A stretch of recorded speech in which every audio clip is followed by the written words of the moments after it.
د بردامیا سردان خدا بر بجرین لیستا 147 یا کمالا دادگری کردستان سردان قضا آمیدیه و نحیا دیرلوک و شلادزه و کمالگاه سیریه کر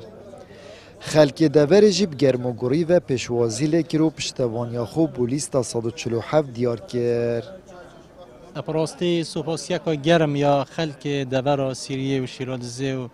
نحیا دیرلوک و قضا آمیدید کن کو اپوه پشوازیا گلک و گرم یا ماتیا کرن پراستی گلشوی هزره هاکو برن زیادتر بود یا ام په هزره سپاسیا خلک خوراگر و خدان هلویست اوه دوره کن طبعا خلک اوه دوره قربانیه که گله که مازن آدای شلای نافخوی و شلای درکی وجه اوه دوره وکو بیجن باجه که گله که مازن آدای قربانیه که گله که مازن آدای آزادی خواست اوه دوره تاتی نگرتن قربانیت مازن تاتی ندان شیرادزه و دیرلوکه و سیریه و وکی زندان که مازن آله هاتی پیتوی افروکه امت هاتی نه اوه دوره درگهت مازنت اوه زندانه بشکنین بربجرین کمالا دادگرید بیجن خلک دورا شلادزه بوین قربانی اجنداین دستالاته کجلاکی و دستالات لاوازو به هلویست الهمبر بردومان سوپای ترکیه اوجلاکی دیتر جیوه دستالات به خمش چولکرنا گندن دورا نیروه و ریکان اوش نافچونا کرت چاندن و گشتیاری و نبونا دلیون کاری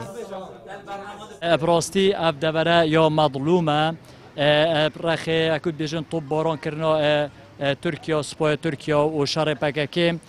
چندین گند تاتین بردان و دوره ابراستی اف خلکه یه مظلومه و انشالله هم ده کار که اینو کوبچینه پارلمانی پس ناخد تعالی فشاره که بخینه سر جهن پیوندیدار که اف گندو و اف دوره جاره کدی که خلکی بزفری تبه و اف شر و شوره و منطقه نمینیتن و اف طب بارانه نمینیتن خلکی و منطقه خاصتا جهل شولنینه بکن کا معمل کا مصنع کا دامزراندن بصدان و هزاران ویگا وی منطقه یتخرج بوین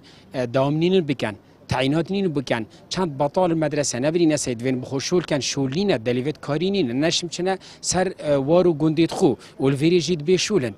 اوه مسترین یعنی مطرسیه لسر خلق میوه منطقه انا هي خودی اما کمال دادگری اف بر بجرید مدیشنه پرلمانی انشاءالله تعالی ده همی حول دانید خو دب کار اینین که ام بشین دلیوت کاری با خلق منطقه پیدا کنین انشاءالله خاصتا دا مزراندنا کارگاه ها دا مزراندنا جهت شولی دا خلق ما جوین خوشی قرطال ببید کمالا دادگری بخباتا خویا بوری و بر بجرین خوی نها